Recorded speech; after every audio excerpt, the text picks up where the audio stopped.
Hey guys, welcome to Hard Copy. Hard Copy is a series where we look at games that are digital only and see if I would like them to drop a physical copy. Today we're going to look at Delver, a first-person action roguelike by Joshua Skelton. I stumbled upon Delver back in 2018, and I'm a huge roguelike fan, and at the time I was playing a ton of Binding of Isaac. Like a lot of Binding of Isaac. I got recommended Delver by Steam, and I'm glad I chose to buy it. Delver is a first-person action roguelike game, and that's what I felt was unique about it at the time. Nowadays, we have games like Afterblast, which is a game I looked at in my Steam Next Fest video. Go check it out. But another game is RoboQuest. Both of these games use the first-person perspective in a roguelike formula, but Delver was the first game I played in that format. And I played a ton of it when it first came out. I would come home and play a couple runs every single night. What's so great about Delver's gameplay loop is that the dungeons are immersive and fun to explore. The first-person perspective means you feel like you're really crawling through these dungeons. Choosing to not peek around a corner or into a room could mean you lose out on loot. Each run is different, which, like no duh, it's a roguelike, but the items and gear you find change each run. The dungeon layout also changes each run. The rooms you find will change, and the enemies will as well, so making sure you inspect every single room to find the best loot possible is always fun, because you are never running through the same layout. Combat feels weird at first. It's kind of hard to tell how close you are to enemies sometimes, and if your weapon can even reach them. After some time, you'll get used to it, and it's so much fun when you do. There are light and heavy attacks for melee, and there are ranged weapons like bows and magic wands. Wands have different spells and projectile types, and make sure you test them out at a safe range. I almost killed myself several times because I, shot my wand off too close and hurt myself. Yeah. As you crawl through the dungeons and kill enemies, you'll level up. These levels do not carry over into each run. When you level up, you can pick different stats, upgrade, and customize that run. The level up upgrades aren't super unique, but it does add some diversity and power scaling to your run.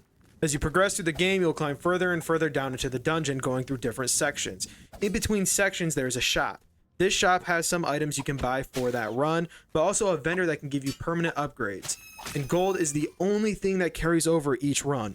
Making sure you save gold and buy the permanent upgrades is important. The permanent upgrades increase your hotbar slots and your inventory slots, which seems like a dumb and minuscule upgrade, but there's a big mechanic that I haven't talked about yet for the combat, and that's weapon degradation. As you fight, your weapons will break, adding to the stress of each run. Making sure you have enough weapons on hand to get through makes exploring and fighting enemies even more fun. Having the inventory increase be a main mechanic is great because not only can you carry more weapons, you can carry more health items and bombs, so make sure to loot every piece of gold you can find. When you die, you keep your gold and that's it. You get a randomized inventory of starter items and you're off. You can buy some items at the beginning before you go back in if you'd like, but in my opinion, it's normally not worth it. Every time you die, it gives you the stats of your run, which is a fun part to watch and just see how you did. I've already talked about how the game's exploration is great, and luckily the graphics add to the immersion of the game. It'd be hard to get into it if it looked like doo-doo feces, and I think the pixel art is extremely well done and charming. It feels like you're delving through a Super Nintendo game. The music feels Super Nintendo-esque as well. I'm just vibing while I go through the dungeons, and it's a great time. I really would love this game to get a physical release, but I doubt it would ever happen. The game hasn't gotten updated in years, and it seems like it won't for a while. If it did, I would love to see it come to PlayStation and Switch, but I think the Switch release would be more likely. The game is perfect to just pop in your Switch and play while you're on a plane or laying in bed. I would love to see Delver get a physical release. I would love for Delver to even get updated.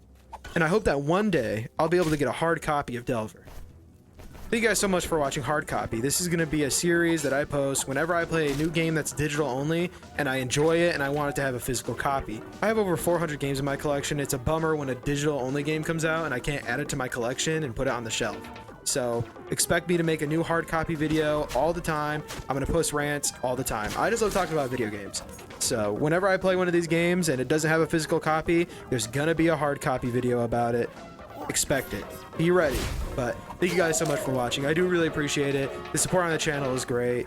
And yeah, thank you guys so much. I'll see you in the next video. Peace.